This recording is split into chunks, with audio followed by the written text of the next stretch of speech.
Well, thank you. Thank you for that introduction. It's nice to be here. Once again in the Burke Museum.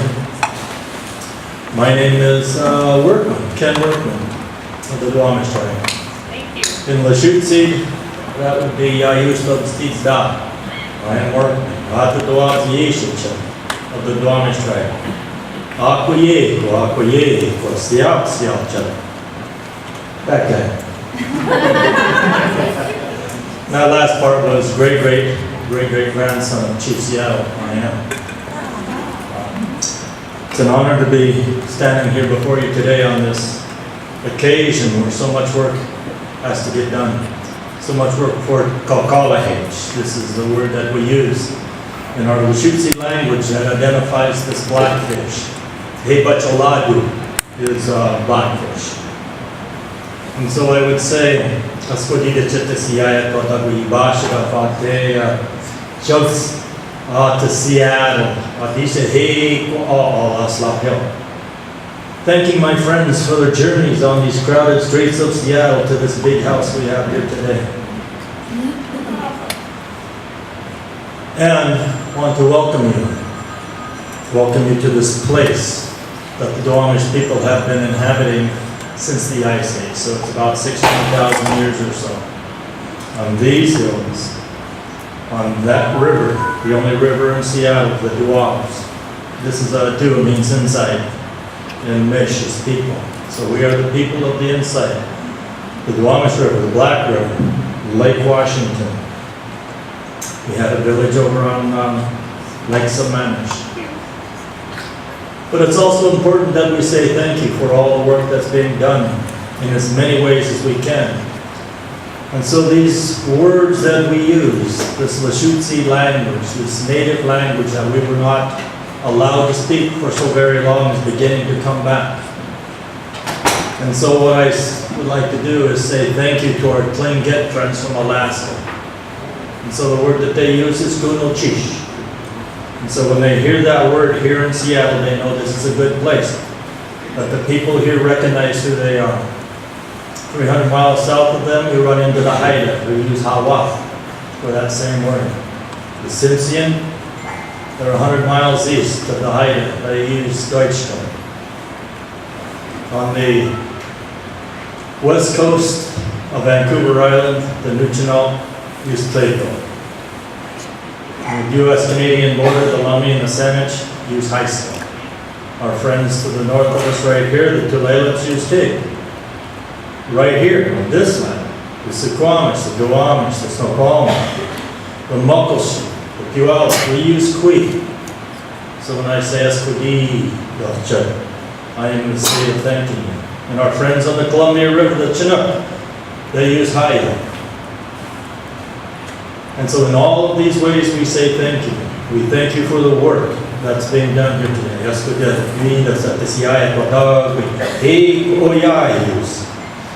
Thank you for your big work. Your big hearts.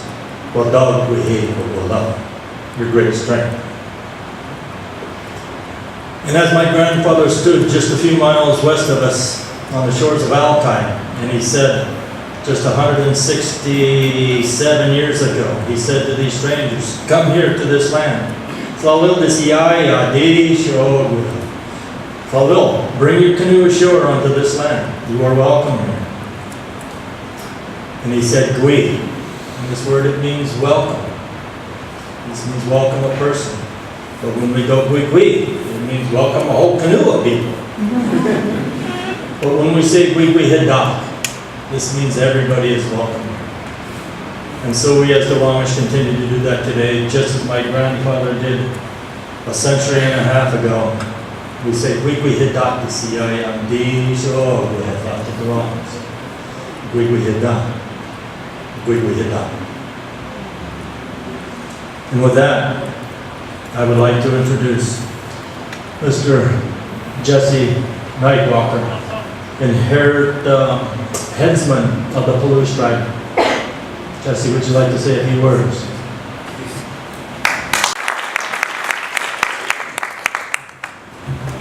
I want to thank each and every one of you. I want to thank you, Ken, for allowing us to be on your territory, for allowing us to hold, space and to be in the presence, of your ancestors, as well as ours, as the Palouse, Yikman Nakayim from Snake River. So I wanted to sit there and I wanted to thank each and every one of you for coming here tonight and the work that has to be done in order to help save the relative of ours, out in the waters, and as well for everything on the land, that the water helps provide for. So I wanted to sit there and say thank you for everyone who's here tonight, that are in this care, everybody that's going to be presenting tonight, Jim, Jim Waddell, Ken, and everybody else who's doing the work. Me myself, I am here. I'm here because, I was on next in line as the headsman for our territory, for the Palouse. In the 1953 or 54, my elders were promised by Senator Magnuson, Senator Henry Scoop Jackson, that these dams would come down in 2010 and our land would be restored to us. You want to talk about someone who's paid the ultimate price. I do believe my relatives and my ancestors paid that price because the graveyards were removed.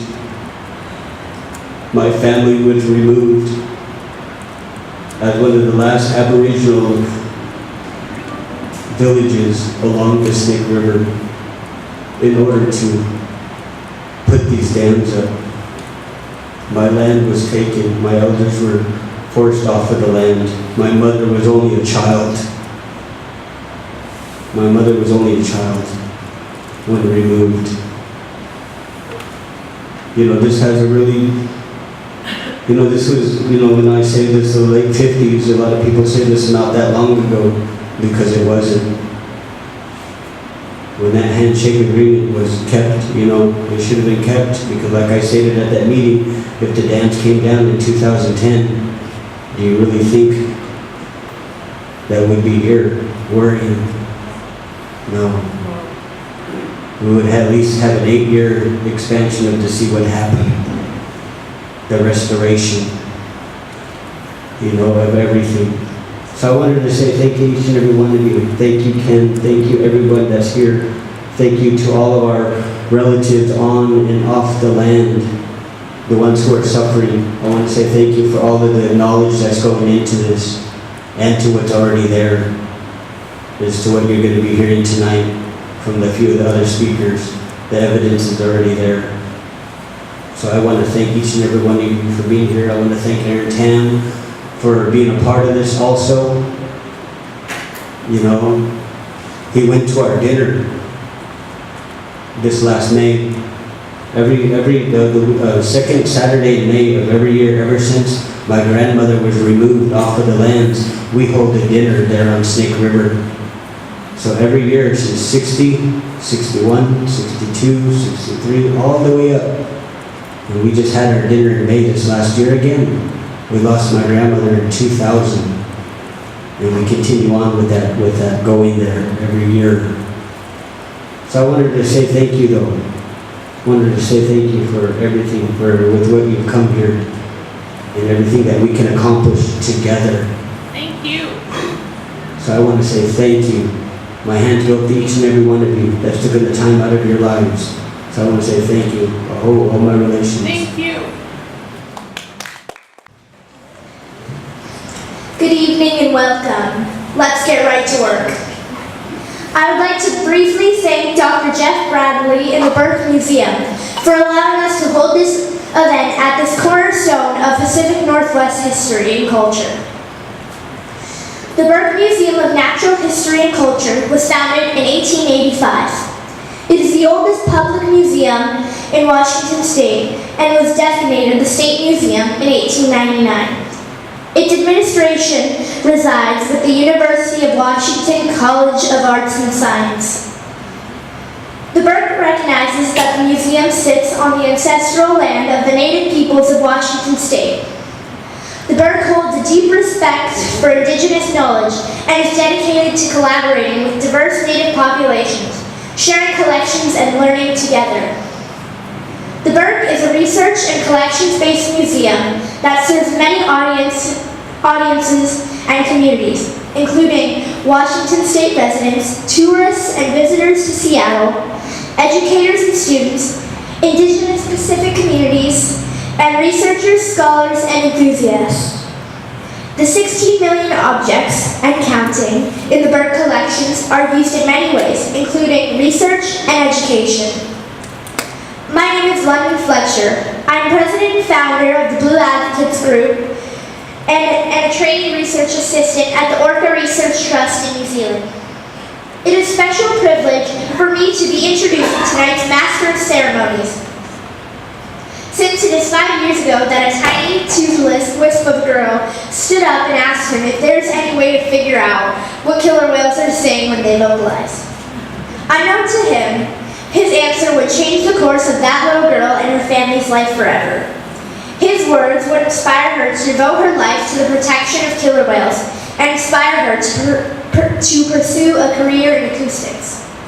Of course, that little girl was me, and the man I'm about to introduce is our very own local legend and champion for the rights of the southern resident killer whales, Mr. Howard Garrett.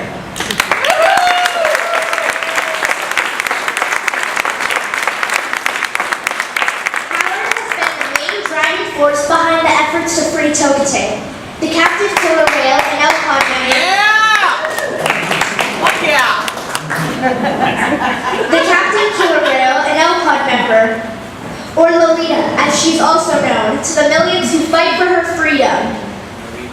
She has been held captive in the Miami Seaquarium for over 47 years. Howard is also the co-founder of the Orca Network and the Langley Whale Center. He began working as a field researcher with the Center for Whale Research on San Juan Island in 1981. He then spent 10 years as a naturalist in Massachusetts, studying humpback whales and the habitat which supports them. Howard returned to San Juan Island and the Center for Whale Research in 1993, and since 1995 has helped conduct a campaign to return Toketee.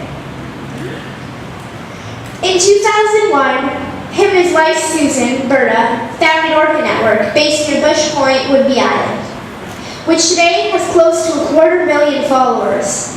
He also opened up the Langley Whale Center in 2014. Howard gives presentations on orca natural history, conservation, and captivity issues in Washington and beyond, and is interviewed by media for stories about orcas, including Blackfish in 2012. He has written a 3-volume series of books about Salish Sea orcas, orcas in our midst, and during his time on the East Coast, New England whales. He's beloved by orca advocates worldwide for his kind demeanor and willingness to involve anyone and everyone in the efforts to save our southern residents. His lifelong devotion to these whales has touched the lives of so many people, and I would not be here speaking to you today if not for his encouraging words and endless support over the years. I am humbled by his kindness and his immense generosity, and I hope to honor the legacy that he, his wife, and his brother have built for us all. Ladies and gentlemen, please join me in giving a warm and thunderous applause to our very own Howard Garrett. I have never been introduced to anything like that. Thank you so much. There's nobody I'd better be introduced by than London Fletcher. Really appreciate it. Wow.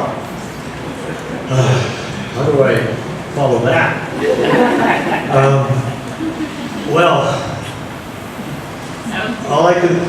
I'm going to have to read from my notes here because words are really important and I tend to forget them a lot. So, and we don't have teleprompters, so I'm just going to have to refer to the pages. But this is already a really interesting evening, and it's going to be all the more so. There's a lot more coming. We haven't even gotten to the main events yet.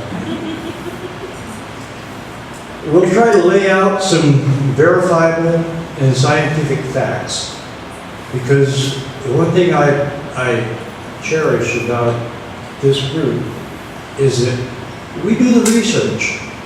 We look into the realities, into the best available scientific knowledge and the histories and long experience. So you're going to get the real scoop here tonight. And there may also be some myth busting going on. Through it all, our basic unifying value is to provide more food for Southern residents.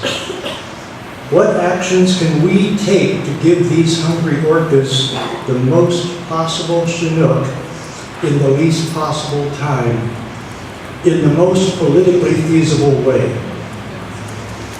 We now know very clearly how to bring Southern residents the most food in the shortest time. But trying to maneuver through that political and social obstacle course to get the job done is like a Game of Thrones intense drama, with kings and queens and knights and renegades and liars and honest men and women, all playing a deadly serious game for control of kingdoms. In this case, 4 dams in eastern Washington. Those dams seem to be that important to a lot of people, even though they're killing whole watersheds and ways of life and costing literally billions in ratepayer and taxpayer money, and provide, in fact, nothing to anyone that can't be easily replaced. And yet it seems that for most Washington leaders, it's somehow an existential threat to even suggest that those damn dams ever be breached, especially when they hear that it can be done in a matter of months. See how it's really just a people problem? The misunderstandings and hurt feelings and cold shoulders are distressing and really hard to deal with. And progress often seems impossible. But we're here anyway to help return enough Chinook salmon to Northwest marine ecosystems to avoid the countdown to extinction of JKNL pods, and in fact improve the economy of Western Washington, not to mention so many other absolutely necessary benefits, in hopes of gaining enough public consensus and political fortitude to make it happen. And that's what we're here for tonight. There have been some powerful motivators in the past few weeks, especially since July 24th. We've seen painful photos of J35 Telequa holding her deceased calf as if to life itself for 17 days. And in the past few weeks, we've seen 3.5-year-old J50 Starlet looking like every breath may be her last. Most major media across the country and even worldwide have been sharing their stories of grief and loss, creating a huge upwelling of passionate determination to help them somehow. I think we can relate to what they're going through. We have similar emotions, affections, and attachments. Our Lummi friends remind us that orcas are Queltolmechtin, the people who live under the water. These orcas, or killer whales, or blackfish, or Queltolmechtin, are in many ways our relatives. And thanks mainly to over 40 years of photo ID studies, we know these whales as individuals with histories and families.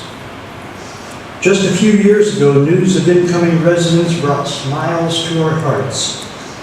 But we don't see them as much as we used to, and they're more split up and spread out, and don't greet and socialize as much as they used to, although they still do whenever they can. What the Southern residents are going through right now must be devastating to them. They all know each other intimately, beyond anything we can experience since before they were born. And they all need each other, absolutely. Their togetherness is truly their home. They've had no predators for millions of years, so no fear, no need to fight or flee. But what if they can't find enough food? How are they dealing with the losses of so many family members over the years in the predicament they're in now, unable to bring a new one into their clan for the past 3 years? Please don't doubt that they know exactly what's happening to them. J35 has given the world real insight into her emotional response to her lost baby, but so many others have died in recent years. We've all heard the numbers: 70% reproductive failures, down to the lowest population in 30 years. You'll hear a lot more about their precarious numbers and dwindling natural lines from Ken in a few minutes. Our southern residents mourning the looming disappearance of their entire tribe. I'm pretty sure we are. A lot of us feel frustrated, maybe grumpy, and more determined than ever to do whatever might help, which is mostly correcting our own society's mistakes. We need to restore as much salmon spawning and rearing habitat as we possibly can. We have a lot of work to do. Of course, there are thousands of things we need to do. Every kind of protection and restoration along rivers and shorelines and estuaries and wetlands and whole oceans, and the list goes on. All such efforts need funding and volunteers and probably lawyers. Many steps have been taken. Their endangered listing under the ESA in 2005, and Governor Inslee's executive order protection order in March this year, setting up the Orca Recovery Task Force. These have been important public statements, but the whales need more fish. Restoring salmon passage and spawning to 140 miles of main stem Snake River and 5,500 miles of Snake River wilderness spawning areas would bring back a significant part of the ancestral diet of the southern resident orcas. Chinook are resilient. They can rebuild rapidly from just a few spawners if they have access to good habitat to do it. Jim will have much more about how to do this after Ken speaks. Spoiler alert. You'll hear that notching the berms, that's about all it will take. Beside each of the 4 dams with bulldozers, no concrete has to be blown up, has been thoroughly studied by the Army Corps of Engineers and described in its 2002 EIS, which is still in effect. Jim will talk about the surplus hydropower and the wasted billions on the dams and solutions for grain transport and irrigation and methods and benefits of breaching and the hundreds of acres of bountiful bottomland that could come back into production as orchards and vineyards that were there before the dams were built. It's shovel ready, and it wouldn't take much more than shovels to do it. And bring back millions of adult salmon to southern residents. We'll hear about all of that, and tonight we're lucky to have 2 scientists who know what they're talking about. Our speakers are like bookends. They represent about 90 years of deep knowledge and history of both the biology and the economics, the demographics and the physics and logistics involved in dam breaching. They're kind of like our elders, he said, as if I was any younger. Ken Balcom has been studying cetaceans, especially southern residents, for almost his entire adult life. He's incredibly rigorous and systematic about data collection. I know, I've been there. His data was essential to the ESA listing in 2005. And we wouldn't know southern residents are in such serious trouble now without the data provided by the Center for Whale Research. But that doesn't rule out his caring a lot about those whales. And I have to admit, I'm proud of him. Okay, he's my brother. But that doesn't change anything. Jim Waddell is a civil engineer, which calls for a lot of reality checking. He took another look at the Army Corps' 2002 EIS that he helped write. Jim was Deputy District Engineer for Programs at the Walla Walla Army Corps. His job, in part, was to ensure that that EIS was unbiased. Another spoiler alert, it failed on many counts. It contains great information showing that dam breaching is the best, and now it's pretty clear the only way to recover the ESA-listed salmon and steelhead, but that was not the decision rendered by the Northwest commanders. Jim realized the cost-benefit ratio was way off, and that breaching the dams would save vast sums of public money. And did I mention it would provide southern residents with a whole lot of desperately needed fish? Congressional approval is not needed to breach the dams, and there is no need for another lengthy EIS and court litigation process either. Logistically and legally, the dams could begin to be breached this year, in December. But there's a massive inert slack water of belief that either we should never even talk about it, or that it would take a long, long time to breach the dams. And those beliefs are actually the only reason it would take a long time. It's a classic self-fulfilling prophecy. And the casualties of this debacle are the wild salmon and the southern resident whales, and the people who should be living on the banks of the Snake River today.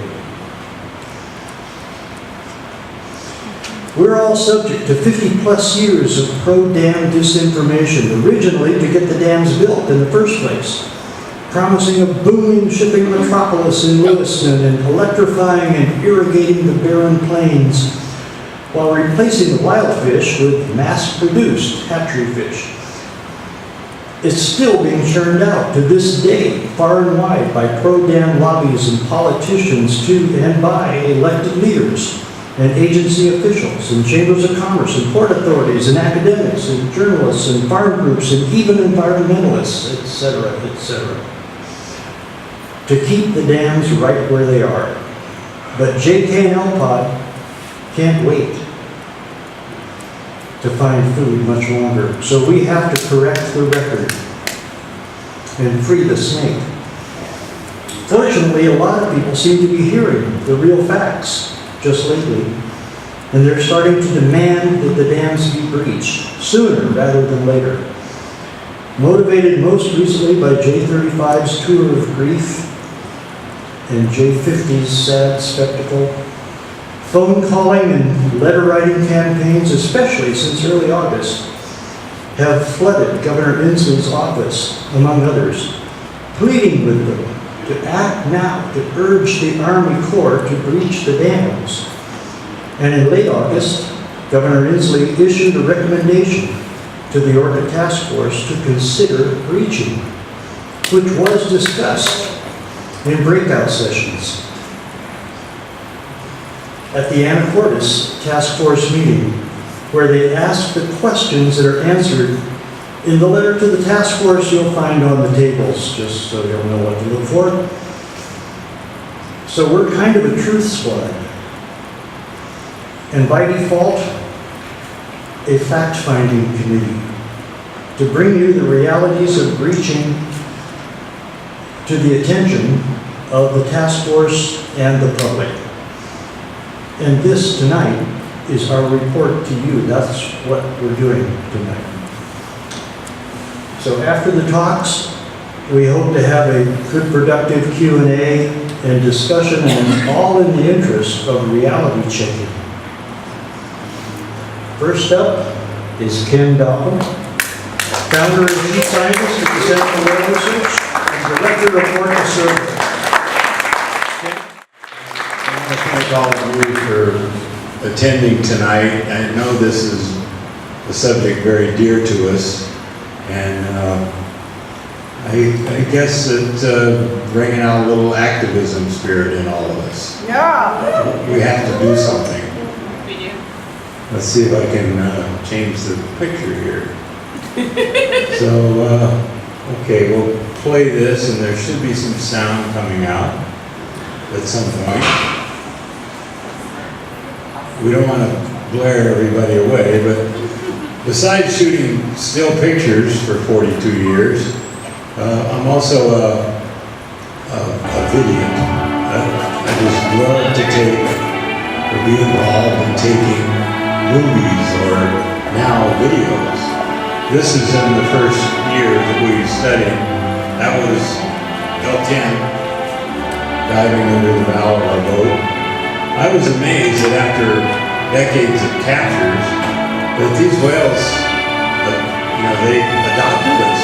We were really the only boat out there, and they escorted us through fog, let us go with them wherever they traveled, and they had very set travel patterns.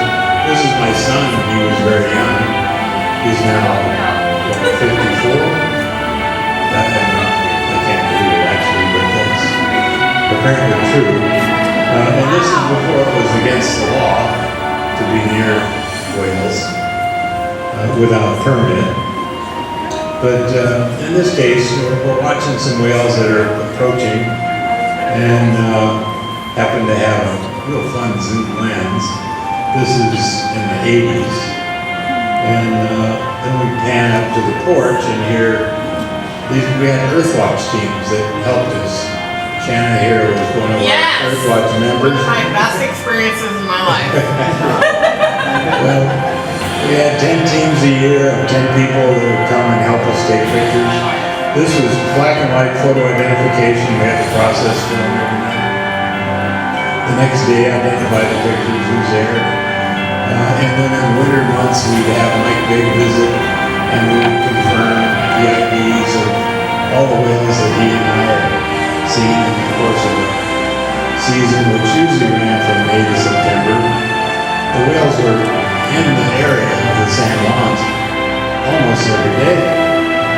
It was phenomenal, and they were in these groups that were leisurely traveling along, and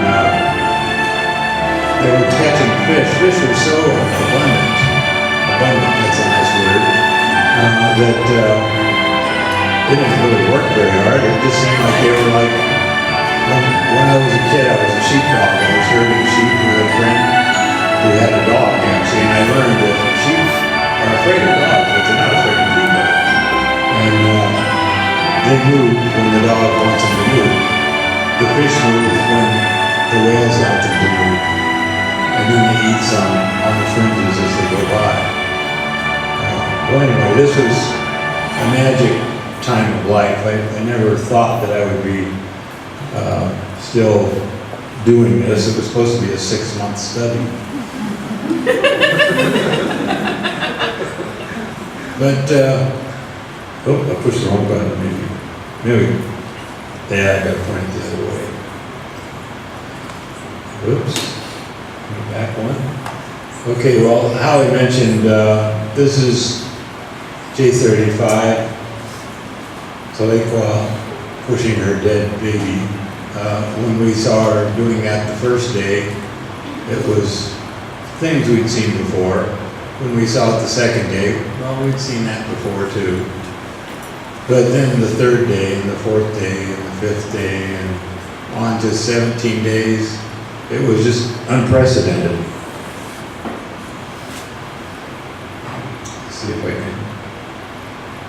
So here, that brought world attention to the plight of these whales. We were wondering why nobody was listening, but now they're listening. We had this young whale, J50. She had a difficult birth in December 2014, but she survived. And here she was last September, looking pretty fat, nice rounded back. And here she was just a couple days ago.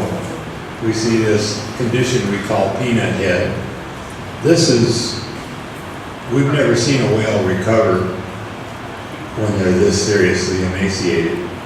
But she's still going along. I think instead of calling her Scarlet, we should call her Bunny, or Energizer Bunny. She just, every once in a while, just keeps up and trucks along. I wish her well, but apparently there are plans afoot to capture her and try and treat her.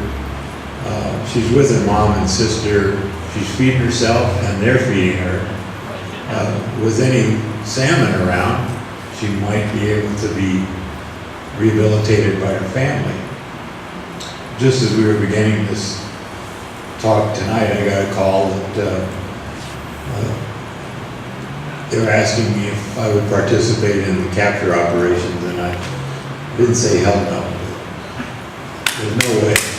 No way. Whether or not she survives, she's in the best place possible with her family. Yes. Well, let's see if this will roll. Good. This is kind of what it used to be like. Lots and lots of whales.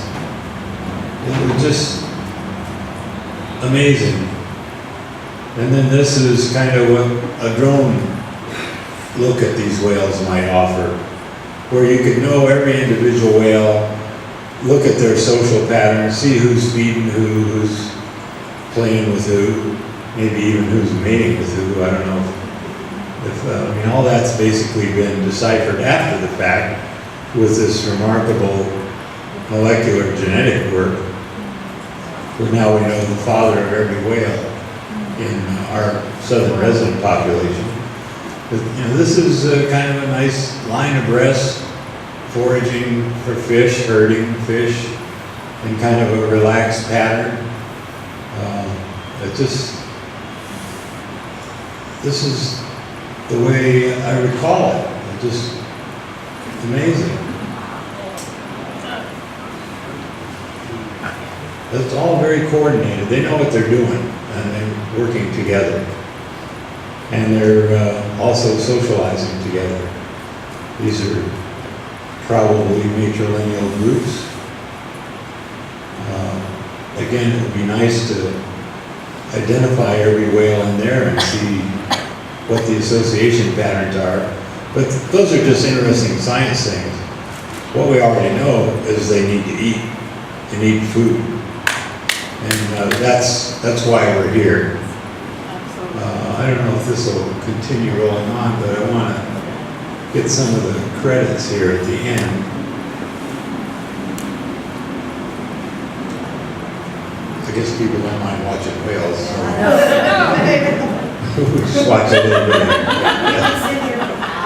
Yeah, I could do this all day. I could watch this kind of stuff. But that's the way it used to be. But this footage isn't from here. It's from Japan. Just a couple of days ago. It's awesome. They still have a thriving population of whales, and they still have abundant prey resources. So the resident story goes back a long time. I'll do a quick overview, but they basically descended from North Atlantic residents and spread out in the coastal waters from Asia to here in Puget Sound, and they were fish eater ancestry.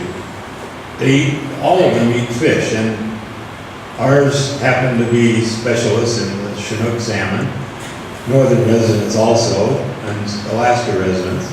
And out here you have a little more wide feeding. They eat some other species, some pollock and abundant species there.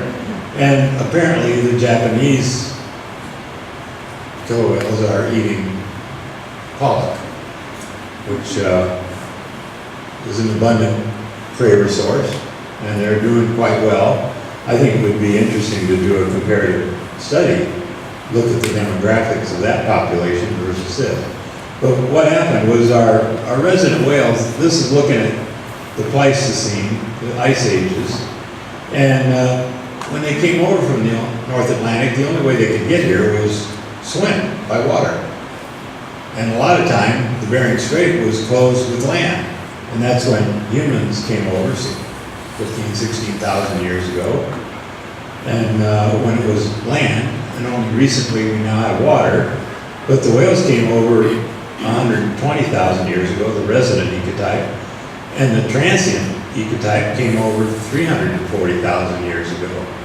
They're totally different beasts. They have different diets, different evolution, different gastric juices.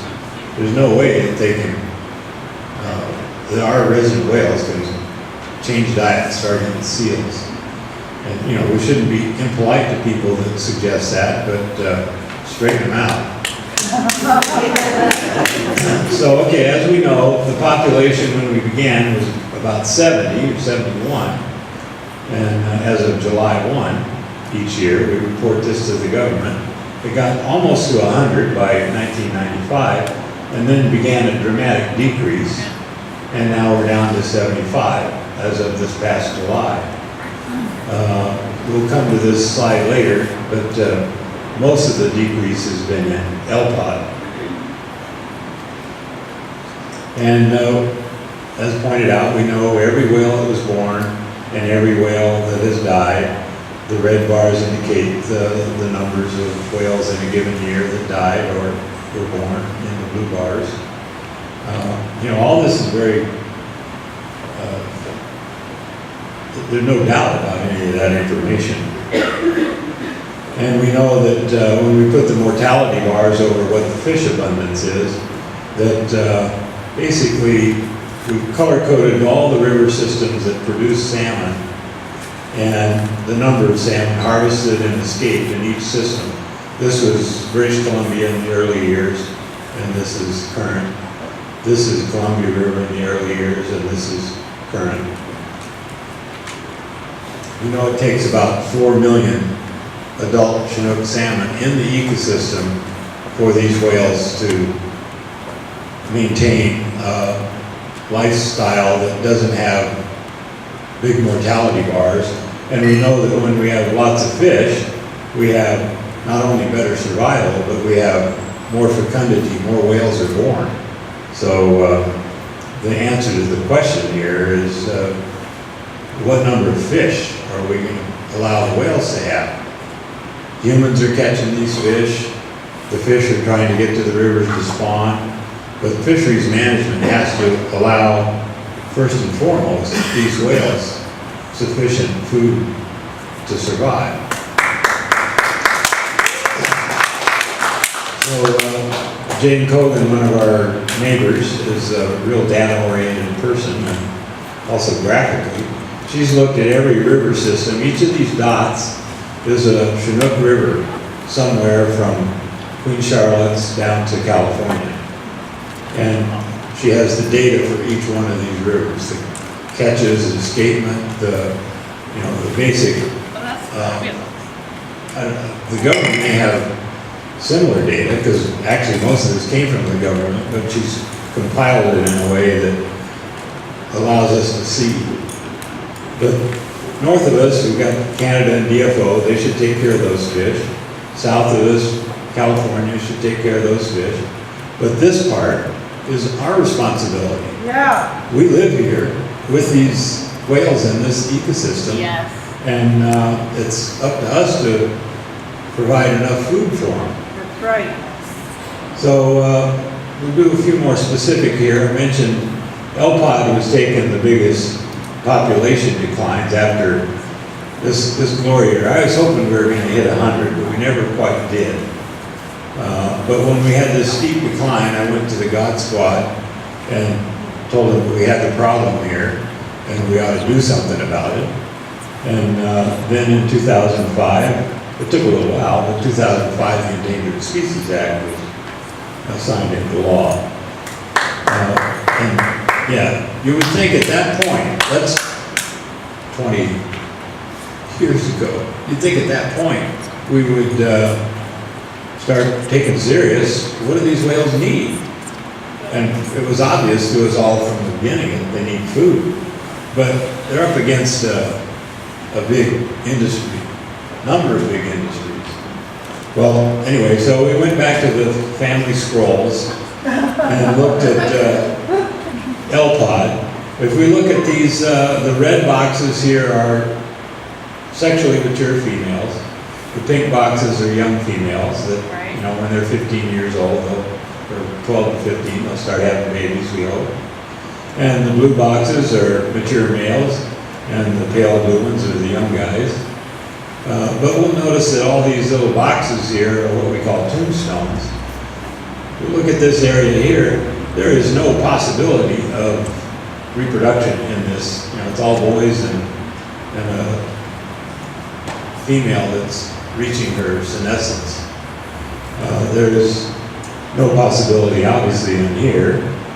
There's little possibility. Well, we keep hoping L90 will actually have a living calf. She's had 2 miscarriages.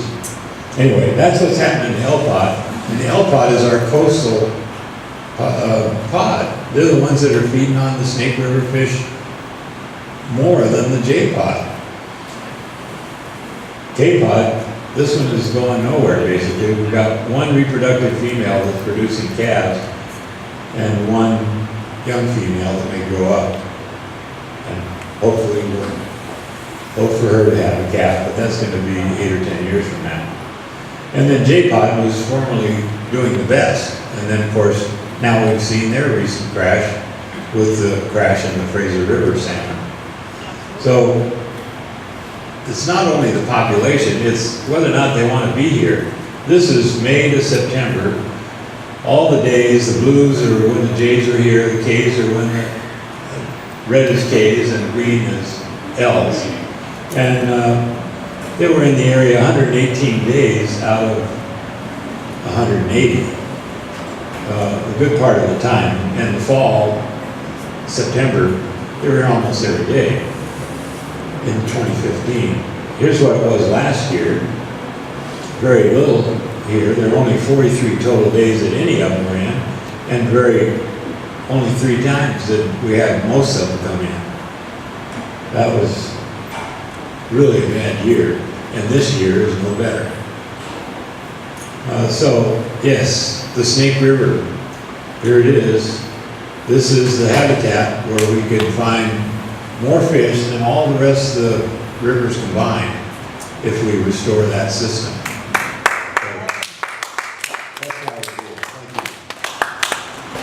And I think Jim, if he's all ready here, is going to be able to tell us how to do it.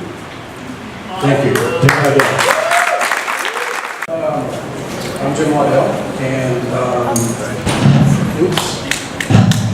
I am a civil engineer, and I spent 35 years with the Corps of Engineers and worked at every echelon, did construction all the way to Washington, D.C., did a lot of policy work, even maybe spent some time in the Bush White House working on climate change. That was no fun, by the way. Well, anyway, so we're going to talk about what we call Alternative 4, and that's in the EIS that I have here. It's one of 17 volumes of the EIS. And we're going to explain why this is a viable alternative. We're also going to talk about, you know, what breaching's all about, what the costs are, what the economics, and what the opportunities are, because this is really huge. You know, people talk about, you know, things over here in Western Washington, Eastern Washington. This river is kind of like a hidden gold mine. It's been buried under 140 miles of reservoirs for over 50 years. And there's a massive amount of opportunity there, and we'll get into that too. So, with that, let me dig into this. But first, I want to talk about what is the Chinook urgency? Because you're going to hear me say, and you've already heard it, that we need to get these dams breached in a matter of months. And I also want to point out, though, you know, everybody says, well, you're crazy. You can't just go breach dams in a matter of months. Well, I like to remind them of one important thing, is that we've been at this for 25 years. So it's not like we're just going to start this afternoon and figure this out. People have been working on it. The Corps spent millions of dollars studying it. We've been pecking away at trying to, you know, people have litigated for years. That hasn't gotten anywhere. And so we're at the 2-minute drill here. We're down by yard. I mean, you know, on the 30-yard line. We're 60 seconds left, and we're out of timeouts. It's got to be now. And so let me just point out a couple of things about what's going on with Chinook, just, you know, recently. So first off, this rather complicated looking chart is a government chart. It's actually put together by the University of Washington, the Columbia Basin Research Service, but it's all based on government data. And what it's based on is counting fish over dams, which the Corps does every day. They count every adult fish that goes over those Snake River dams.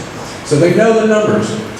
What this shows you, let's see if I can get this into, oops, that wasn't the right one. So which one of these is the light? Whoop, that's not it either.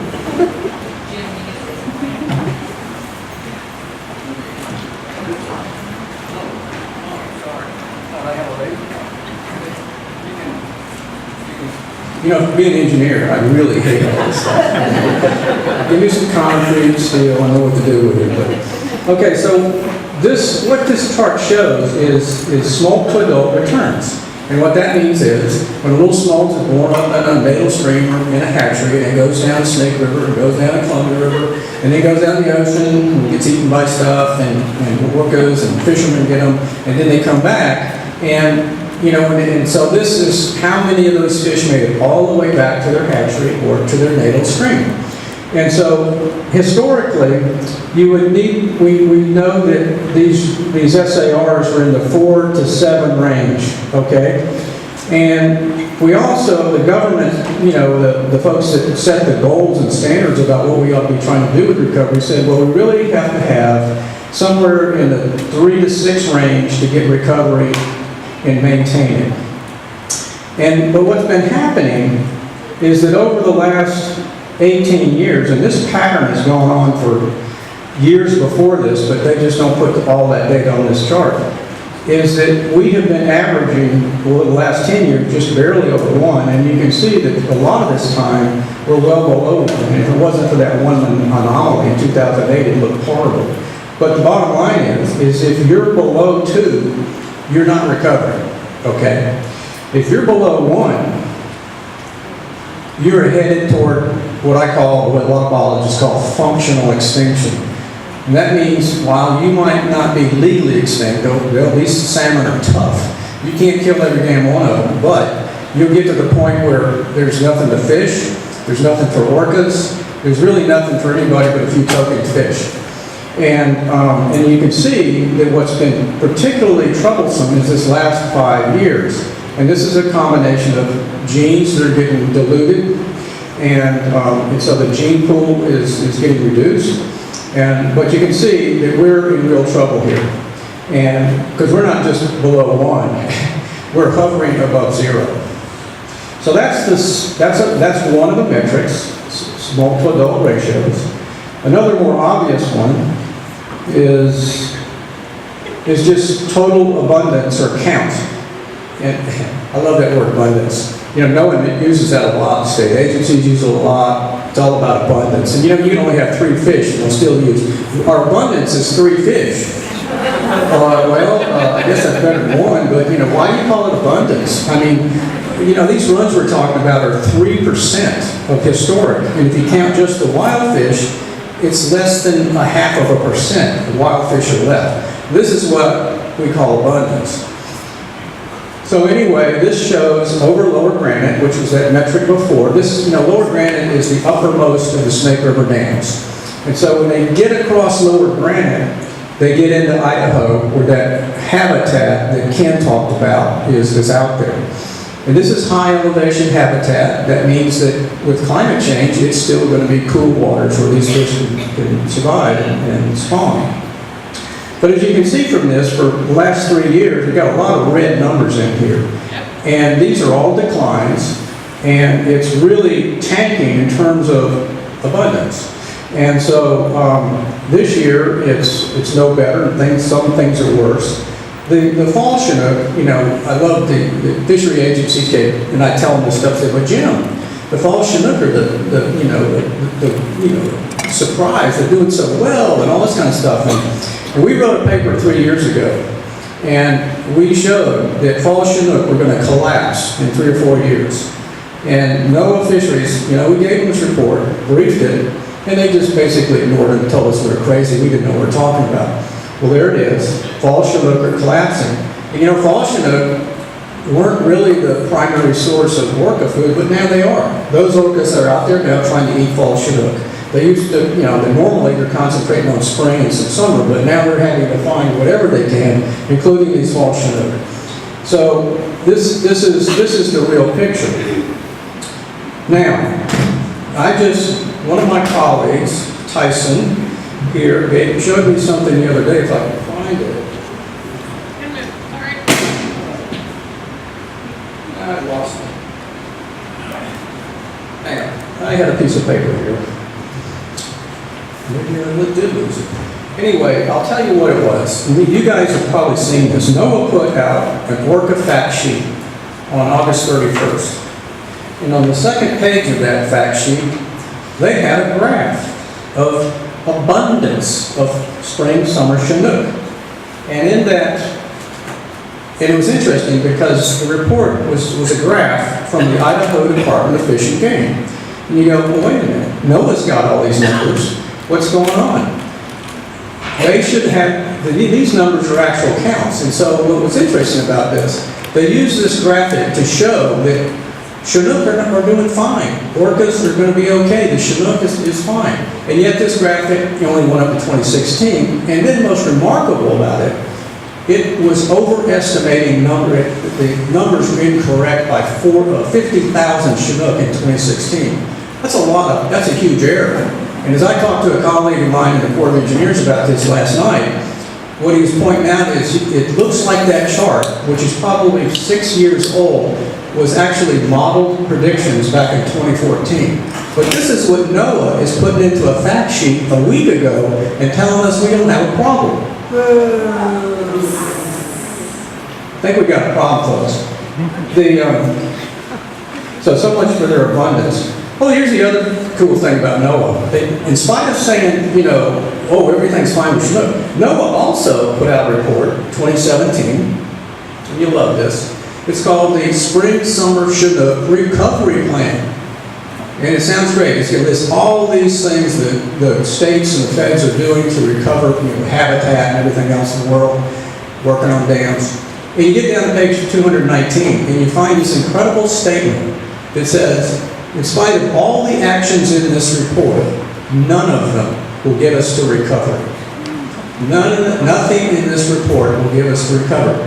How on earth could you call it a recovery plan if the whole thing, there's nothing in there collectively that's going to get us to recovery? So this, you know, this is a classic example of the government not even reading their own stuff. And this is what we've been doing at Dam Sense for a long time, is pulling these government documents in and saying, hey, look, folks, this is what it says. And that's what we've been doing on Dam Sense. All right, did I turn this thing off again? Okay, one other thing I'm going to show you graphically here. Well, yeah, let's do this. This is what they call jack returns. And the jack's a one-year fish. And they're kind of immature. They don't reproduce or anything, but they use them as predictors of the next year. This is one of the worst jack runs or returns we've seen in maybe a decade or two, or probably since the early 90s. And what it's showing, of course, is that the orange line is the 10-year average. We should be up in here someplace, but you can see we're running real low here. I think it's like, this is about a minus 80%. And so this tells us that next year, Chinook returns, spring, summer Chinook, are really going to be a lot worse than they are this year. And they're terrible this year. So I don't know what orcas are going to eat. I don't know what the fishermen are going to do. But this is what the data says. All right, let's see what's next. Now back to the dams themselves. You know, these are the 4 dams. You guys know what the purpose of these 4 dams are? No, what are they? Come on. Are they flood control dams? Well, you guys are pretty smart. You know, there's some guys Congressman Newhouse is absolutely convinced they're flood control dams. And anyway, they're not. Excuse me, I keep thinking this is anyway, each of these dams has a spillway, a powerhouse, and this is the navigation lock. And fortunately, they all have an earthen berm. Now, 2 of the berms pretty small, but they've got earthen embankments on the side that we can do. And so when we talk about breaching, what we're talking about is removing this earthen berm. And it's simple. You cut a notch with some bulldozers and have at it and lower and you drop it down the reservoir, and there you go. ISAR, by the way, is kind of interesting. It has what we call incidental irrigation. So that means the taxpayers aren't paying for any of this irrigation, but the farmers put their pumps in this. Anyway, we're taking care of those guys. We've got a new estimate for extending their pumps down into the river, and it's about $20 million. It's not that much, easily covered the breach costs. Okay, so just a thing about our sources. The key document is the Lower Snake Feasibility Study. That's this thing, and you can read this. It's on the Corps' website, Walla Walla. If you want to read through it, it's 4,000 pages. But nevertheless, it's there. It's a key document to all of this. We're always trying to use stuff in the public domain because we want to show that, you know, the public, you know, you can get to this stuff. And what I've done, you know, I've spent 10,000 hours probably the last 4 or 5 years, but anybody could have done that. 95% of what I'm telling you tonight, I learned in the last 4 years. Sure, the Corps of Engineers gave me some insights about what to look for and the instincts, but it's really all out there. The folks that are working on this, there's a lot of people like me, some of them in federal agencies, some of them are still in the service, and I just got a call tonight, got a recent brief on what's going on with this court-ordered EIS, and it's a real mess. You know, it's a sham, and they're talking about how do we get breaching out of this study. And of course, that study is not even relevant because we've got one right here, and I'll talk more about that. Anyway, recently we've got some help from the Milgard Foundation, and so we've done all that. One of the things that we wanted to prove, though, with this work is that you could, in fact, update an EIS with a small number of people very quickly. And so this is, when you hear the government say, oh, it takes, you know, this is an old EIS, it takes upgrading, and all this kind of stuff, takes a long time. No, it doesn't. In fact, we've already done 95% of the work with mostly government people. And these are government people that are trying to get the word out. And they're trying to, and their bosses are suppressing them and stuff like this, and that's why I get calls from anonymous people in the middle of the night, or, you know, and they tell me what's going on. So, now, let me talk about some of the cost drivers. First off, the 4 dams have never been economically viable. In 1947, when they did a major study, the benefit-cost ratio was below 1, but they cheated. They rigged the economics. It's right there in the report. You can read what they did to get it over 1. And today, the BCR is still well below 1 compared to breaching. With breaching, your benefit ranges from 4 to 1. That's like for every $1 you invest, you get $4 in benefits. This is what we have today is 15 cents on the dollar. If you keep the dams, and there's all these debt arrangements that goes back and forth between the agencies. But basically, what it's telling us is that the 4 dams cost about $227 million in 2017, and the revenues were maybe 200, but those are based on numbers the Corps was using 5 years ago. It's probably more like 180, but anyway, let's just be conservative. We're lost at least $27 million on those 4 dams last year. Tony Jones, our hydropower guy, where's Tony? There he is right here. Now, he can get into these numbers and tell you everything. He's done more research. He knows how to look at the government data and pull it up. He can even show you how to do it yourself on your cell phone, right? So anyway, talk to Tony too, and we got a question for him later. So, the overall, like I said, the overall benefit cost for the life cycle of the project, and actually Earth Economics helped us go back into the economic appendix of the Corps study and correct the tables, which were atrocious, even according to planners and the Corps of Engineers said, Jim, I can't figure this stuff out. So we had to go to Earth Economics, and we spent a lot of time unraveling the benefit cost tables.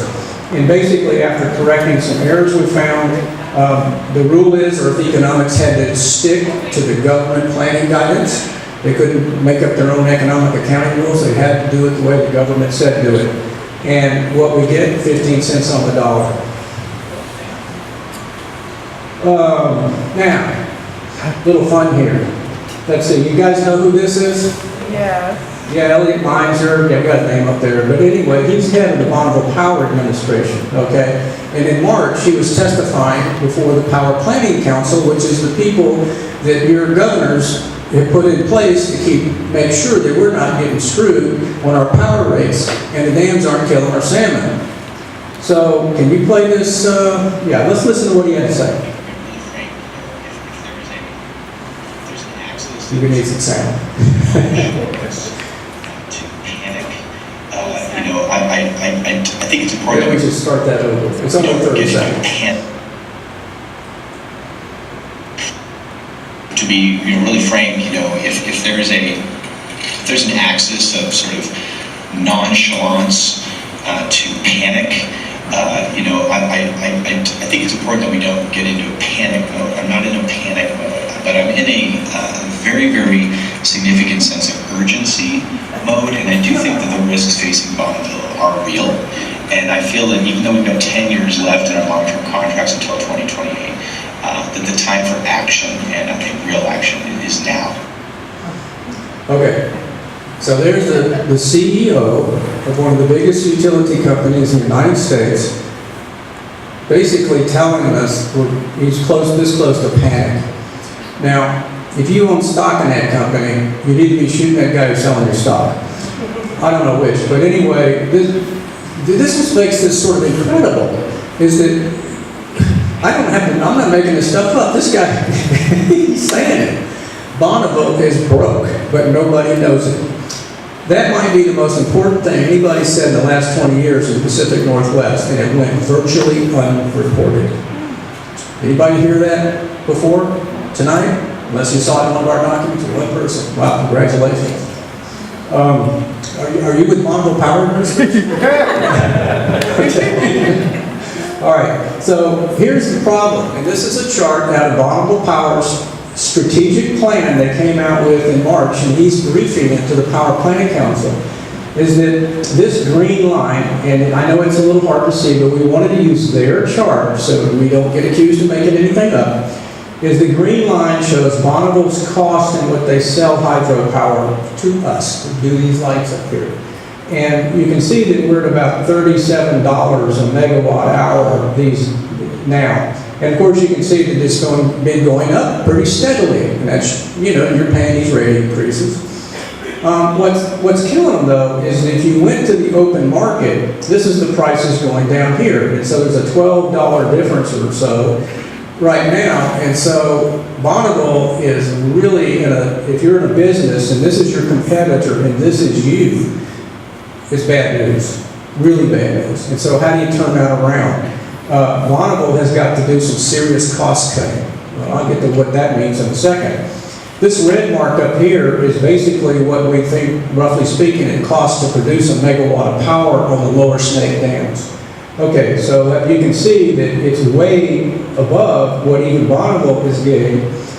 Now, down here, this this is surplus power that's being sold, and I'm going to show you what that means in a minute, but a lot of this power that Bonneville is putting out at these high prices is being sold as a surplus to California, most of it. Now you notice that it says minus 16. So when you're selling something for minus 16, do you know what that means? You're paying somebody to take the product off your hands because you got too much of it. Okay, so, and you're probably saying, well, why don't they just turn the turbines off and spill the water? Well, you can't do that. You've heard this, maybe this thing about gas, dissolved gas in the water, and gas bubble trauma on salmon, which is the same thing as bins for divers. Well, when you spill more water, you're putting more of this gas in the water, so they have to run the turbines. They have no choice. And they're losing money running these turbines. And so the only thing you can do is completely take a dam out of service. Basically put it into a non-operational mode, but you also got to get the water out of the reservoir because you can't spill it. In other words, you can't just turn the turbines off. You have to lower the water, and that's what we're going to do with breaching. So, here's some of the stats that Tony worked up for us. He went back and looked at every hour of production from 96,000 hours of the Lower Snake River dams. What he found was only 2 hours were actually needed by BPA customers. The rest of it, dumped on the open market, sold as surplus at a loss. Wind was curtailed 40 times in 2017 because they had so much surplus power. Just shut the wind turbines off. So those people, in some cases, lost money. And a lot of these are farmers in eastern Washington. You know, when you go out to eastern Washington, you see those windmills. Those are, that land that's on is mostly farmland, and those farmers are getting money. But when they curtail it, a lot of those farmers get nothing. And some of them have earlier, the guys that did it a long time ago, they've got contracts that give them some rebate, but it's not full cost. And how many people have heard this over the last 20 years? If you breach the Snake River dams, the lights are going to go out in Seattle. I mean, this is, well, maybe, over in eastern Washington, this is like, they say it every minute. Anyway, the lights are not going to go out in Seattle, I guarantee you. Tony. Just as a point of clarification, during those 2 hours, the Lower Snake dams were not, quote, needed. During those 2 hours. Go to the mic. Come on, most of the thermal Go plants. to the mic. Most of the thermal plants were Go to the down. mic. They simply weren't used. Yeah, okay, so what he said was, the 2 hours, BPA could have used thermal. In other words, there was idle thermal plants and they could have been turned on. But instead, we dipped into the surplus by 2 hours. And so that's basically what it is. During the question and answer session, I am going to get Tony to the mic, so if you got a question for him, he's a little shy. But I just turned it off again. Okay, some of the other stats on BPA, they're basically 99, their debt to asset ratio is 99%. You know what? If you have a mortgage and you got that, you're in trouble. And that's one of the things, they don't pay off their mortgage really. They refinance back and forth, but they're not really paying down their debt, which is now about $17 billion. They have nearly 0 days cash reserve. This is unheard of for utility. They're normally 200 and something days. Customers are leaving, and the ones that can leave are like factories and people that have these short-term contracts. You heard Elliot mention 10 years on contracts. These are PUD contracts. But PUDs are like figuring, whoa, how do we get out of this? Because if you wait till 10 years and don't do anything, it's going to be, you guys remember Whoops? The nuclear plant fiasco here in Washington that you're still paying for? This is Whoops too, unless we get on this really fast. Okay, so the only way to deal with this is removing high-cost, underperforming assets is the only way out of insolvency. So if you've got 17 federal dams, what you want to do is, what do they cost? What does each one of them cost? And that's what this EIS does with us, some guys correcting these numbers over the last 4 or 5 years, have shown that the asset you need to get rid of is the 4 snake dams.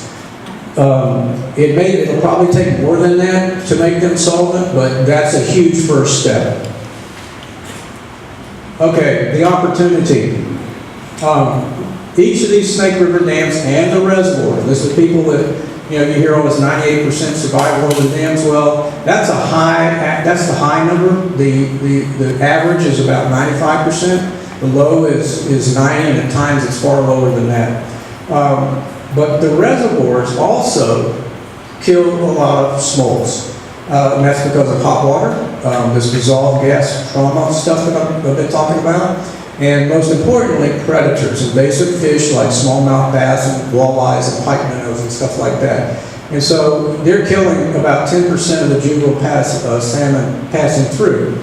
So there are 20 million Chinook that go through the lower Snake dams each year. Most of those are, in fact, those are the hatchery numbers. There's some additional wilds, but not too many anymore. And those eggs are in those hatcheries right now, in those streams right now. So they're sitting there, and they're going to start hatching any day now, and that kind of thing. And so reaching 2 dams, which we say we need to do, will stop the killing of about 4 million of these young Chinook. So this is why Snake River dam breaching not only saves us rate money and tax money, it's the only way, because these salmon are already there, and we need to not kill them. That's the quickest way to get salmon is to quit killing them. Okay, so of those 4 million, about half of them make it past the other dams and into the ocean, and about 14 months after they go through the lower Snake River, and remember they're already about 6 months old or 9 months old, about 14 months, 18 months later, there'll be several 100,000 available for southern residents and fishermen. That's the Chinook opportunity alone, okay? And it's the fastest way to get there. In fact, these are some points that are important, and this is what the Orca Task Force is looking at. Oh, more hatchery fish, spilling more water, building more habitat, killing more sea lions, and doing some more studies. I've been to all 4 of these task force meetings, and some of you have been too, and you've seen this. And what they're not looking at seriously, or barely at all, is dam breaching. But we know this. Nothing can produce this many Chinook this fast other than dam breaching. None of this stuff will do it. Now, not that this stuff isn't bad, right? It's good stuff to do, except there's more study stuff. We don't need more studies. And I don't know about killing sea lions or birds, but the habitat stuff is work, and hatchery production maybe. But the key point is, even if that stuff has benefit, it's worthless if you don't reach the Snake River dams. And the real tragedy is the billions that have been spent on habitat work is being wasted because we're killing so many salmon with dams, they're not even able to use this habitat. So that's more your tax money and ratepayer money being wasted. With a natural river, here's some of the costs. The corrected breaching cost is around $340 million for all 4 dams. You hear $1 to $2 billion a lot of times, and that's just wrong. Governor Inslee even thinks that it's going to cost $1 billion, and the taxpayer, the state of Washington taxpayers are supposed to pay that. That's wrong. Where is he getting this information? I don't know, but anyway. Like we said, the benefit cost ratio is at least $4 to 1 if the hydropower is replaced, but you don't need to replace it. We've already said that. What's interesting is that when you breach, you actually allow more solar and so forth. And in fact, right now, today, there's 2,000 megawatts of solar that people in, utility energy providers doing solar are trying to put 2,000 megawatts of solar on the grid. It's in what they call the integration queue. And you can Google EPA integration queue, and you'll see this little table that shows you all the power, and most of it is solar and wind that people have figured out it's cheaper. I mean, they're trying to get it on the grid so they can sell it. Okay, so breaching can save a ton of money for other habitat restorations area. And maybe you guys have heard about the Puget Sound Nearshore Restoration Project, Corps of Engineer project to help the Salish Sea, particularly the Puget Sound. $400 million needed. That money is not going to be here as long as you're dumping millions into the Snake River. That's just the way the budget process works. And so Puget Sound's getting hammered because there's no money in any kind of meaningful amount to do this nearshore restoration project.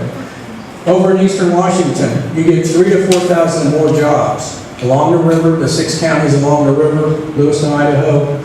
An interesting thing is when the land gets transferred to the state of Washington after breaching, you actually, any revenue generated from sale or lease of land, and we estimate about 30 million, would go into the state school budgets. Well, that's a nice little bonus, given, our state school budget situation. And of course, it shifts federal money to other needs. All right, so really quickly, this is how you do it. It's policy papers, not litigation. This is policy paper in EIS. 2 bulldozers. That's all it takes. There's some other pieces of equipment. And this is what you get, is you remove the earth and berm, and you get this free-flowing river around. You leave all that concrete there, turn it into, some kind of amusement park or something. And this, people think, well, there's people that swear the Corps have never studied dam breaching. I can show you a document put out by Sierra Club that said that. It's really embarrassing. But this image is from the 2002 EIS. The breach plan is this thick. It's there. It's a well-engineered piece of stuff. The only thing wrong with it is the cost estimate, which we have fixed. It used to be $300 or $880 million to remove that earth and berm. It's only $340, like I mentioned earlier. So what else? Oh, the 5 policy needs, really quickly. The Corps needs no new authorities to place a project into a non-operational status by removing the earth and berms. People say, you got to have congressional appropriations or authorization. No, you don't. The Corps already has an environmental impact statement, and like I said, if you had to update it, it could be done really quickly in 3 or 4 months. So you got a NEPA document. This court litigation that you guys have been hearing about for 20 years, in a recent rendering 2 years ago, the judge says he'll give the feds 5 years to come up with a new environmental impact statement. A lot of people say, oh, and the court says this, we can't do anything until the judge gives us a new decision. That's absolutely wrong.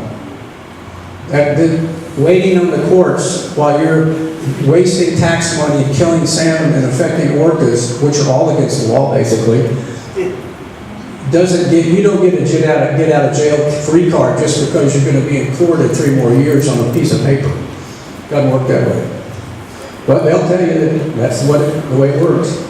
This is actually the buyout process, and I just show this because this is the original court case back here that led to these buyouts and to this EIS and so forth. But what happened in 2000, we had a biological opinion, or NOAA did, and those agencies that review the Corps' assessment. And it was immediately litigated by environmental groups. And okay, fine. The problem was, in 2002, we signed the EIS. Now, if you wanted to sue on something, it probably should have been this, because it has dam breaching in it as a solution. But instead, the litigation process went on, and the plaintiffs won 5 times, and everybody got focused on this. And they forgot that this EIS was sitting there, valid. Secretary of the Army confirmed that is the EIS that's being used on this project. And so here we are, and actually this is 2 years old. I did this chart. We could have done this in 2016. This track over here is leading to more paper in maybe 2021 or 22. Everything's, we're going to be finished with Chinook by then, and orders probably. That is the EIS and the record of decision. And what it says on page 25 is this business, I think I said, maybe, or somebody else, I said it earlier, is that it says that if you didn't do anything to the dams back then, that would be slightly better than spending money on improvements to the dams. And so we gambled $1 billion and lost. Of course, dam breaching was always the best alternative. Well, the other thing is, who pays for breaching? You got to get federal congressional appropriations? No. Under the current funding arrangements set up in law, the Bonneville Power Administration has to pay for the breaching. And they can also, because of a fish mitigation mechanism they have in the 1980 Act, they can actually get a credit for all or part of that breach cost. And the credit comes against debt they owe on the dams, which is $17 billion. So, and that debt will never be paid back. And if it did, Bonneville would have to, I heard this from a public utility commissioner last week. He said, we can't pay the debt back because if we did, our rates would go double-digit increases every year. So we're just piling up debt, paying a lot of interest, and still going broke. And then the fifth thing is that breaching really is easy. If the decision is simple, you don't need any more paper, record of decision, a 5-page document, a commander signs it, and you're good to go. And it doesn't cost us $1 billion or $2 billion. We've got, 3 to 4, including some contingencies for irrigation and some transportation stuff and farming. So you're probably going, so what have we done with all this government information that we piled up? Well, there's my business cards. Those are ones just from congressional meetings. And here they are. This is real. That's like 50 or 60 meetings with staffers. I've yet to be a senator except at a fundraiser, and I did my 3-minute elevator speech and embarrassed the hell out of them. That's a tough way to talk to a politician, by the way. That's not what they want to hear at a fundraiser. Breach the dams. But it did it anyway. And you can see all the other meetings that we've been after. It's just tens of thousands of emails and so forth. I want to take a break, not a break, but I want to bring somebody up to talk to you more about the social media and the public involvement, because this has really been making a difference. And what I'd like to bring up first is Dr. Jeff Fintry. Jeff, are you around here someplace? Jim and Howard and Ken. I literally was performing with Captain Killer Whales in September of 1995 when a lady by the name of Astrid Van Ginken invited me to join Ken and Howard for 2 weeks in June of 1996 at the Center for World Research. And I was, by 1997, I had moved to Portland where I continued professional school with Dr. Eric Wilbur, who is here tonight. So thank you, Eric, for coming out. I also want to thank Daniel Leclerc of the Shoshone Bannock tribe, coming all the way from Idaho, who shared dinner with us tonight. And it was enjoyable talking with him. And all the First Nations people, and just everyone that's here tonight. I'm not an expert in, well, I kind of know a little bit about killer whales, but not nearly as much as Ken or Howard or Jim on this. But I do want to share something that happened regarding blackfish. And because I think that's why I was asked to talk, actually. Kelly asked me to talk, and I initially said no, and then Jim called me 2 nights ago and said, I want you to say something, so here we are. Can you go to the next slide? I'm on Twitter, and there's some people out there doing a lot of good work, like Hayes Summer. I know the center is now tweeting, and there's a lot of people trying to raise awareness, trying to bring this issue to a critical mass, to a critical threshold where it clicks in the community.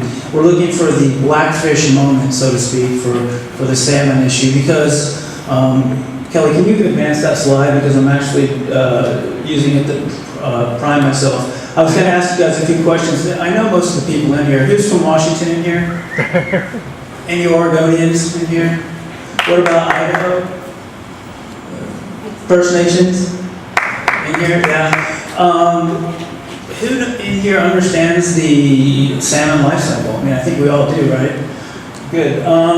Orca gestation, we all know now, thanks to SeaWorld, is 18 months. That's a long time to make new babies, and that's one of the things that Ken and the southern residents are dealing with. It's just without adequate nutrition and calories, it's impossible for them to have babies. And then when they go into starvation mode, their metabolism kicks off all these PCBs into their metabolism, and that abortion rate's through the roof. Who here has seen the Blackfish movie? Great. Kelly, can you advance that? I have 3 quick stories. 2 weeks ago, this is in real time, I was in the gym in Ellsworth where I live. Everyone in here knows that the Snake River is the most productive branch of the Columbia River, but anyone here want to guess what number 2 is? It's the Yakima River. I live on the Yakima River. It's the second most productive fishery, so to speak, in the Columbia system, and it too has some dams on it. And the title of my presentation was What Happens in the Snake Doesn't Stay in the Snake. I work as a medical doctor at Virginia Mason Memorial, and I work with a gal that's a prosthetist, and she makes legs for amputees, and she's also a professional fishing guide. So I'm always getting feedback on how trout and salmon are doing in the Yakima River. And as everyone in here knows, these salmon populations, they're crashing. So it's the same. Okay, thank you, Jim. It's really a sad state of affairs. But 2 weeks ago, I was in the gym, and there was a fishing guide in there because there's lots of them in Ellsworth. And I heard him talking to the guy sitting. We were in the locker room. They were sitting down, and the fishing guide said that he was from Lewiston, Idaho, and that the North 40 store, which is an outfitter store, a gear store in Lewiston, Idaho, recently stopped selling salmon and steelhead fishing gear simply because there's no fish left. Now, think about that. This used to be a mecca for salmon and steelhead, and now they're not even selling the means to collect these fish in Lewiston.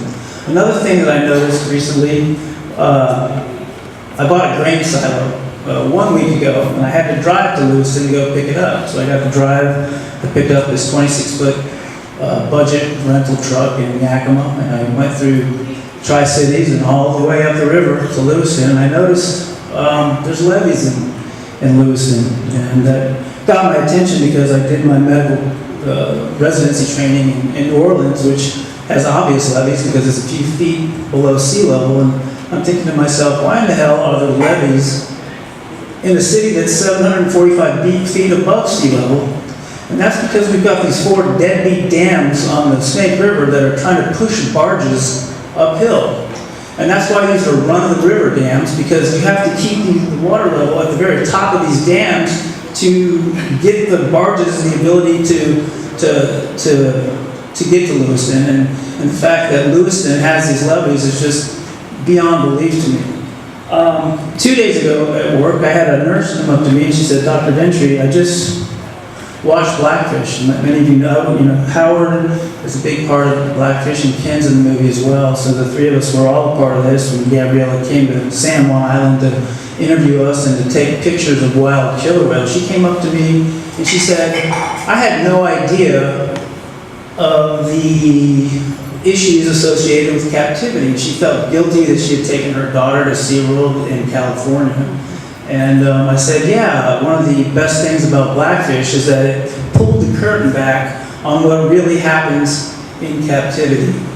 And it got me thinking about this situation, because when you really look at what we're talking about here today, you've heard Ken, orcas need food, you've heard Jim, these dams are losers.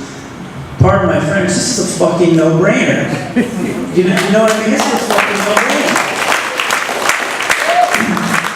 And, I'm an independent voter, but you can see that to the left, the leadership in Washington are being sissies about this. This is something that they can champion and win, and then, the GOP on their side, they pride themselves in being the masters of economics. This is an economic win for them. So the problem here is something that I also learned at Superpod 6 from Dr.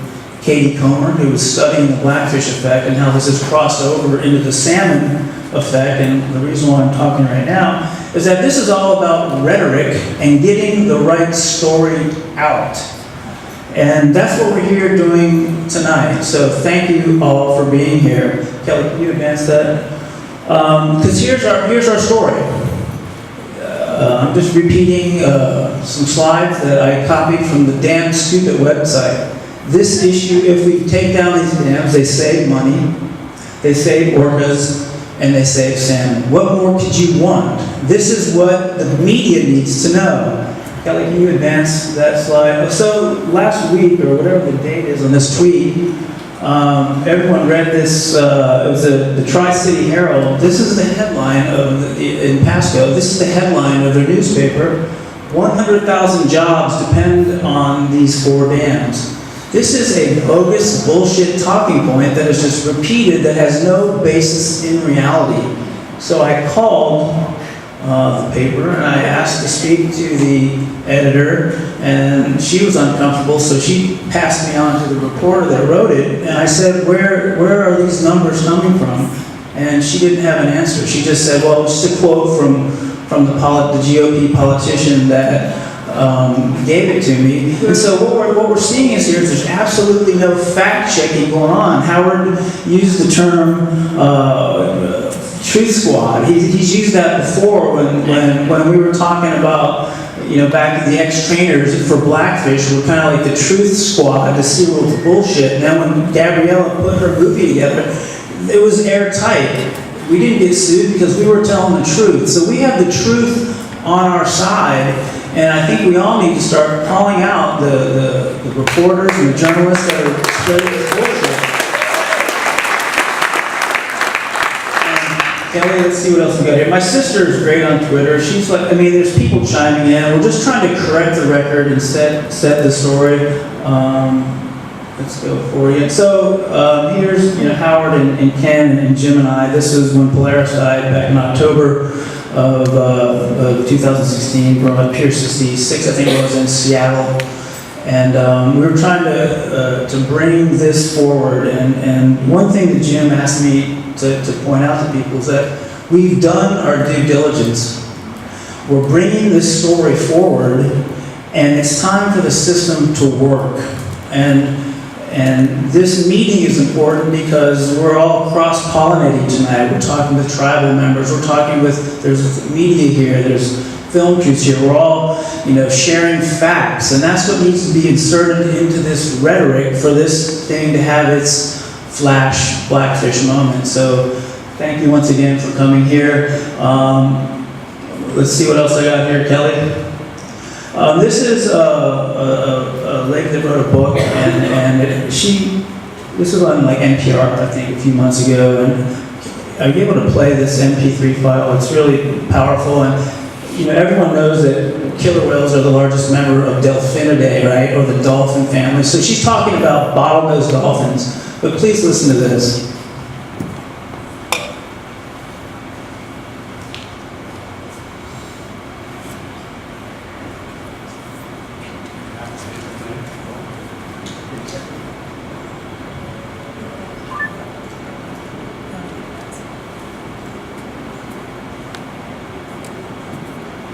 The dolphin brain has arrived at the same destination as the human brain, but in a completely convergent way. It's wired utterly differently than ours. The neocortex, which is very large, is very different. So they're clearly processing information in this very different way than we are. Their limbic system, which is the seat of emotions and the sort of intuition, the feeling part of the brain, is wildly elaborate. This suggests that they're doing something very sophisticated when they're processing their emotions. My favorite story is this, and it's from a scientist who wrote about it in a book called Beautiful Minds. She was studying a pod of bottlenose dolphins off the coast of Los Angeles in foggy, gloomy conditions, and she was in a research boat with some other scientists, research assistants, and they were following a pod of bottlenose dolphins that was hunting. Typical morning, the dolphins were paying a whole lot of attention to the scientists, doing their formation where they're looking for fish. And they found a bunch of fish. And so, usually, there's nothing that gets a dolphin's attention more than a big batch of fish. These dolphins started to go into their hunting mode where they're herding the fish. And then all of a sudden, one dolphin cut away and went out to sea. And went out to sea about 3 miles at top speed. And after a few moments, the other dolphins followed, broke away from feeding and followed. And it was such bizarre behavior that the scientists went as well. And the dolphins got there, and they formed a circle. And in the middle of the circle, there was a girl's body floating, a young girl. And she had a plastic bag wrapped around her neck with her ID in it and a suicide note. And she wasn't dead. She was very close to death, but she was saved by the scientists and the dolphins. Susan Casey, she's the author of Voices in the Ocean, a journey into the wild and haunting world of... I just wanted to end with that because it's, so moving. This is what we're giving up, so thank you for letting me talk tonight. Thanks, Jeff. I got a couple more slides, and I'm going to wrap this up and then get into some questions. And also, you guys need to eat some more food and drink some wine over here.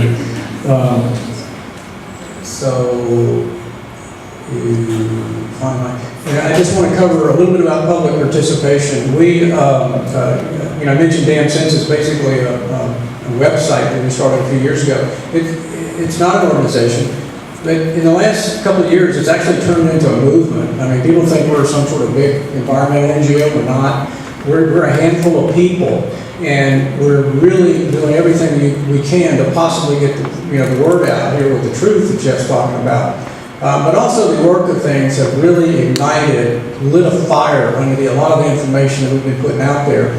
And you may have seen that there's a petition running around. We're going to show it real quick, sort of. if we get the screen, well, you got the card in front of the screen, Kelly. Okay, so let's do it. Okay, it's not working. Okay, well, okay, it is working. So anyway, let's see. Am I in control or are you in control?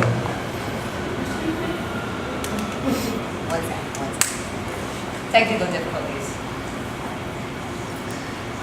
I'm going to keep talking, but basically a petition was started by the Southern Resident Killer Whale Chinook Initiative about 4 years ago, and kind of creeped along, got about 40,000 signatures on it. But in the last 4 or 5 months, that has gone to 340,000 signatures.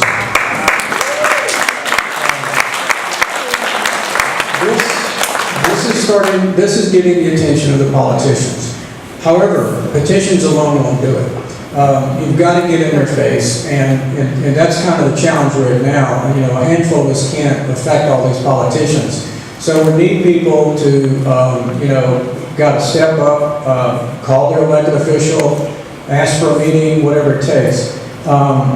Anyway, so let me continue with this. Our Dam Sense Facebook page has got some pretty good reach these days, a lot of followers, reach out there and so forth. But we need more than this. We're really in a desperate situation here. For the Corps to start breaching these dams in December, the Corps got to make a decision now, in the next week or couple of weeks actually.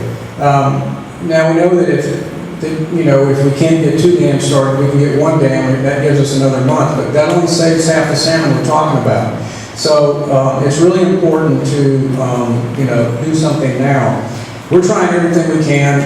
You may have noticed this little brochure here. I don't know if you've actually had a chance to look at it, but we talk about jobs and opportunities in Eastern Washington. Well, this is our this is a food magazine for the Lower Snake Valley, and we're going to drop these all over Eastern Washington and kind of get the idea that this is what we're talking about. This is what 3,000 or 4,000 job looks like when you see the results in a magazine, and you're talking about farms and viticulture and so forth like that. But it's going to take more than this, and so we really need people to step up. And so that's the point of this slide, is that our little team cannot do this fast enough. The petitions alone won't do it. It's impressing them, but it's not the same thing as them getting hammered by somebody that's a friend of theirs, or people just going in meeting after meeting to ask for the Governor Inslee or whoever. But if we don't do this pretty quick, it may be too late. I do want to ask, if she's willing, if she's still here, Renee, another person, just to come up and say a couple words, or does she have to leave? I don't see her right now. Renee Erickson is a chef here in Seattle. She has a restaurants, and I suspect she's got to go start cooking about now. Anyway, you may have seen in the paper a week or so ago that she's taking Chinook off the menu.